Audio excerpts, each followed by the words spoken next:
Kanammoo maaliif tartee sini dhaquudhuma hin qabdu malee ho'ittanii sun dogoggora. Dogoggora immoo fudhachuun dirqama. Dirqama immoo paartii kamuu deeggaruu dirqama hin qabu. Kana naa beekuu qabdu. Kanamman dubbadhutu baay'een cinqamaa ture jechaadha. Osoma ta'e immoo ishii Jawaar Mohaammed diina miti.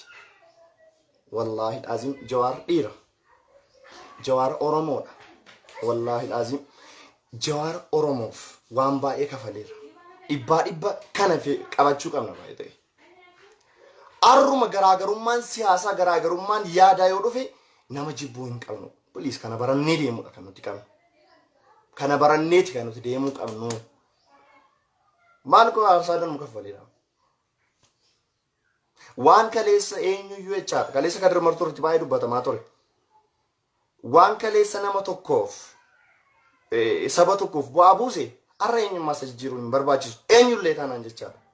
Kanuma isinii himuun barbaada. Karaa keessaatiin egeleen diina Oromooti, egeleen akkasii, egeleen inni nan ilaallatu mootii koo. Siyaasa warra siyaasaatiif dhiiseeraan. An siyaasa kamuu keessa hin jiru nan ilaallatu. Kanaafuu kana naa hubadhaa. Kana naa beekaa. Kana irratti yoo komii qabaattan naa barreessitu.